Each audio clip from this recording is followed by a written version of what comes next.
Esses dias aconteceu uma coisa muito estranha comigo aqui, né? Eu tava. Flavinha, um beijo. Eu, Beijo, eu, Flavinha. eu fui deitar. Eu sou muito sensitivo, eu sinto muitas coisas, assim. E aí eu fui deitar e senti uma coisa ruim. Aí eu fiz uma oração, mas sentindo uma coisa pesada, né? E ano passado foi um ano muito difícil pra mim. Foi um ano assim, foi um ano profissional incrível, mas foi um ano que foi muito difícil. Eu passei por muita coisa complicada. E aí eu criei um pânico de dormir sozinho. Eu criei um pânico de dormir sozinho, de ficar sozinho nos cantos. Eu tinha muito medo de ficar sozinho nos cantos. Aí eu trouxe minha mãe para morar comigo, né? E foi um processo muito doloroso de, de susto mesmo, de você ter medo de tudo, sabe? Não sei explicar.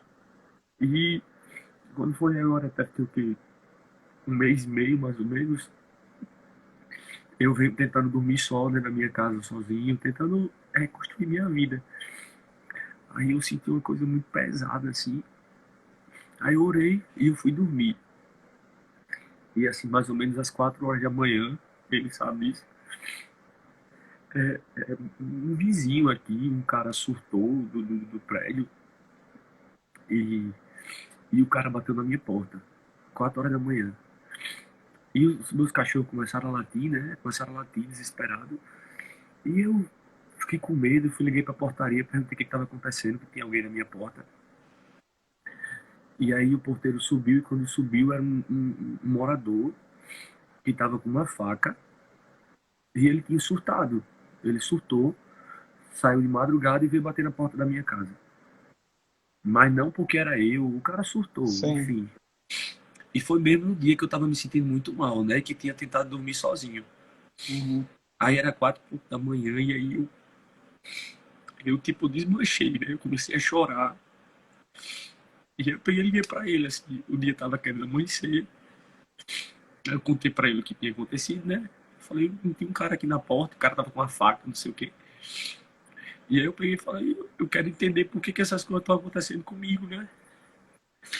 E ele tava desesperado. E aí ele chega e ele fala, tenha calma, tenha paciência, as coisas vão se explicar. E aí ele fala, ele é espírita, ele fala muito sobre espiritualidade, né? Então ele fala, às vezes é o mal né? O mal tenta destruir a gente, tenta derrubar a gente, mas a gente tem que estar sempre firme, tem que estar sempre seguro. Então, assim, eu preciso de madrugada, eu ligo pra ele, sabe? Qualquer hora. Então a gente tem uma conexão assim muito forte, muito forte mesmo, de tudo assim, de vida assim. E ele é também uma das pessoas mais importantes da minha vida, assim, é meu irmão, meus irmãos são muito importantes para mim. É coisa de Deus. Às vezes eu tô muito estressado, com a cabeça muito cheia, né? E aí ele fala assim: comprei uma passagem para você. Eu vim aqui para São Paulo ficar uma semana comigo, sabe? E, e é isso. É, a gente é muito forte isso. É.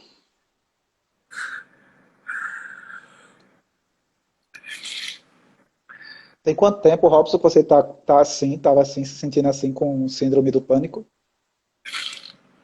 Rapaz,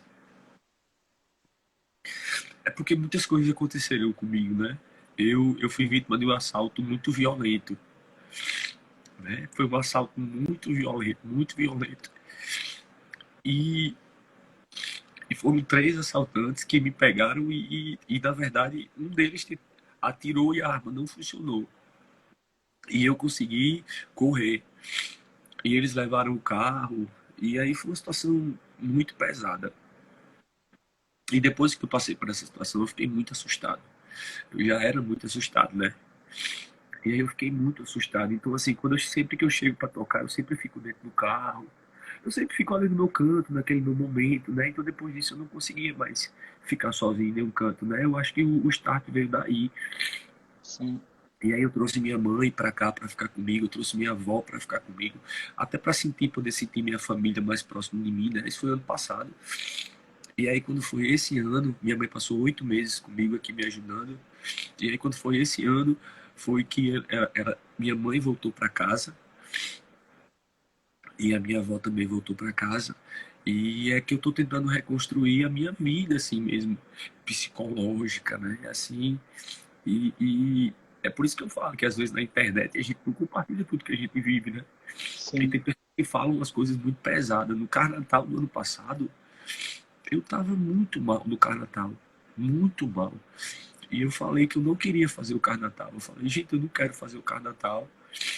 Eu não tô me sentindo bem para fazer, né? E só que aí o Carnaval botou meu nome na programação sem a gente ter nem fechado o contrato. Não tínhamos fechado nada, só que nós somos muito amigos, eu, a turma da Destaque. E aí eu fui pro, pro, pro Carnaval, eu fui arrasado, sabe? Eu fui muito mal, porque eu vi os comentários de uma galera que se diz meus fãs, gente que manda mensagem pra mim assim, você é o melhor. E aí o Carnatal foi e lançou a programação e eu era uma das pessoas, e essa mesma pessoa foi e colocou assim, é, não, que porcaria, era muito melhor fulano de tal, tipo, falando do artista nacional. Então, quando eu li aqueles comentários que eu vi que eram as mesmas pessoas que me elogiavam, eu me senti muito ruim, porque eu falei assim, rapaz, em que meio que eu tô envolvido, né? Em que meio que eu tô?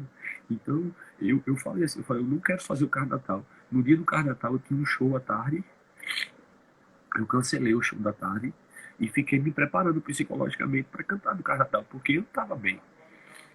E aí, quando chegou no Carnatal, a primeira coisa que me aconteceu foi cantar com Ivete Sangalo.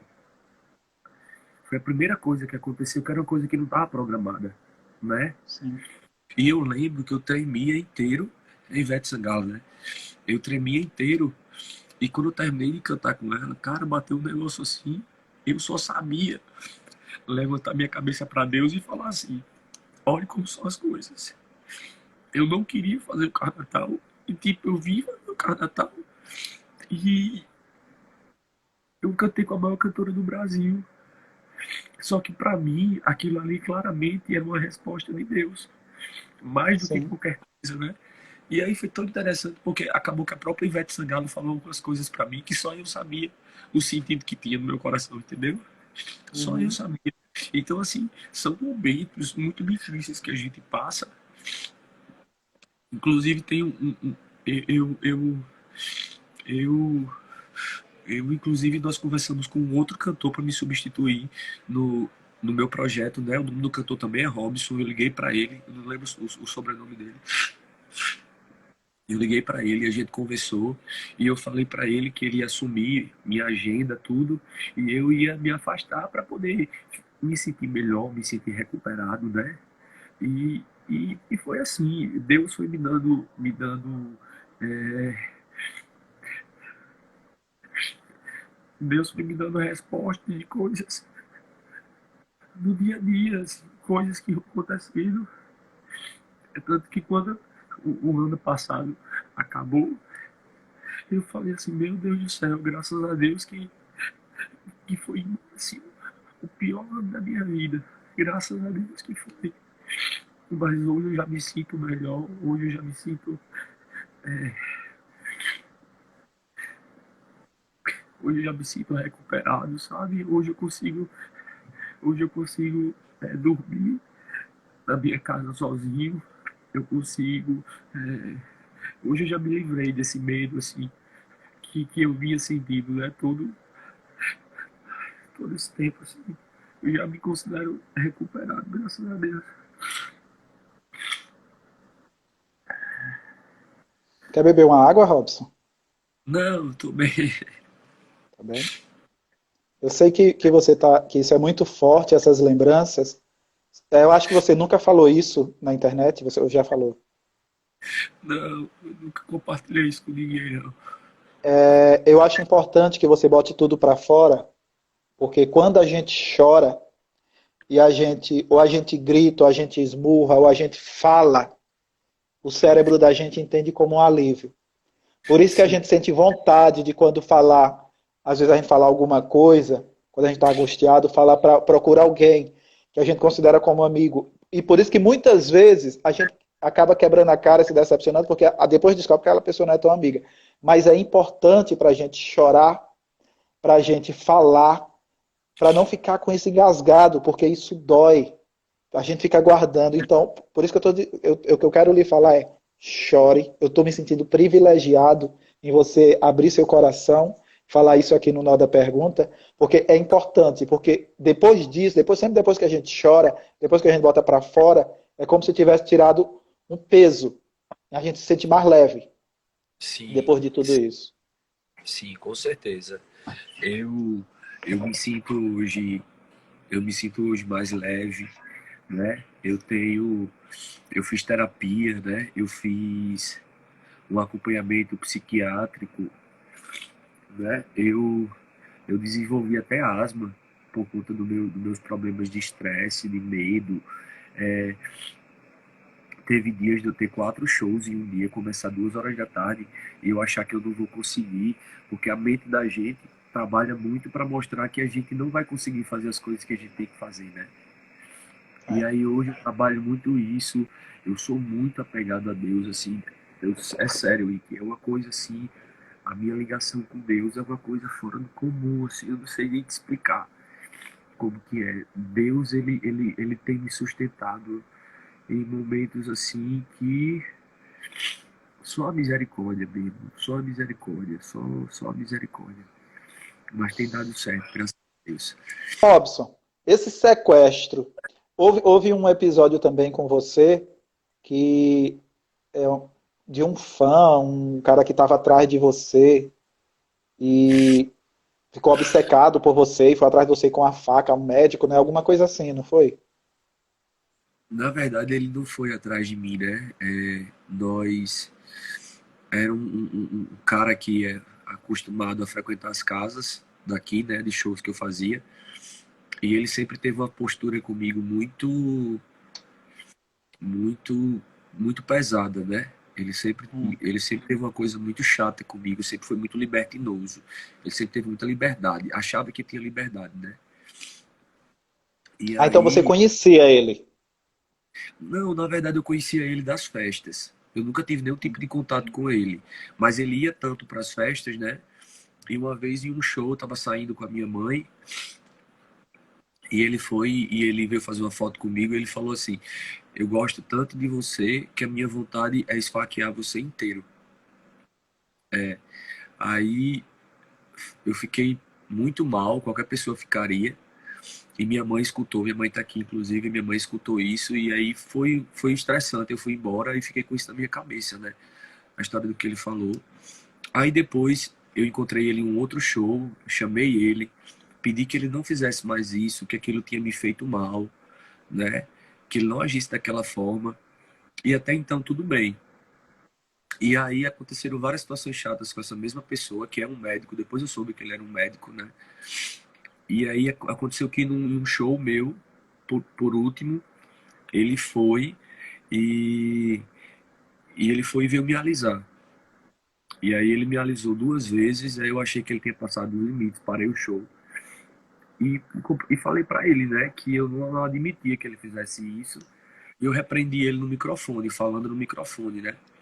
E aí quando eu Hum. fiz isso, ele foi e puxou uma faca pra mim. Tinha uma mesa onde as pessoas estavam completando um ano, estavam cortando um bolo. E ele foi e puxou uma faca pra mim, né? Só que aí o pessoal automaticamente fez barreira na frente, tomou a faca da mão dele, né? E aí depois eu não consegui dormir quando eu cheguei em casa, né? E eu acabei fazendo um pronunciamento falando que pra mim já tinha dado tudo, né? Assim, tipo, eu não quero mais passar por esse tipo de coisa com essa mesma pessoa, vou procurar, vou entrar na justiça, né? E fiz tudo isso. Mas fiz um relato e aí teve gente que falou que eu tava querendo aparecer, né? Inclusive, eu tive um problema com a dona da casa onde aconteceu o show, porque ela falou que eu deveria ter conversado com ela e não ter exposto a situação. Só que as pessoas que me conhecem sabem que essa pessoa, ele vinha tendo esse tipo de comportamento comigo há mais de 2 anos, porque a primeira vez que ele me Nossa. ameaçou, a primeira vez que ele falou dessa forma que queria me furar com a faca foi há uns 3 anos atrás, né? E ele sempre tira brincadeira comigo e eu sempre tenho um jogo de cintura muito grande para não entrar em confusão, sabe? Eu sou muito tranquilo e aí eu vim tomar essa decisão de falar alguma coisa assim e, vixe, já tinha passado um monte de coisa. Então, mas também depois que eu me expus, até o pessoal da TV me procurou para fazer entrevista, eu não aceitei fazer absolutamente nada, não abri processo, só tornei a história pública mesmo para que ele soubesse que se isso voltasse a acontecer, aí sim, eu ia prestar queixa, ia abrir um processo judicial, ia entrar com medida protetiva, né? Ele se afastou dos meus shows e recentemente, eu acho coisa de uns antes da pandemia, ele voltou a aparecer em uma apresentação minha, mas graças a Deus, comportado, sem se aproximar de mim, aí foi mais tranquilo. Tem que ter cuidado. Eu vou conversar, eu vou falar sobre isso no próximo bloco,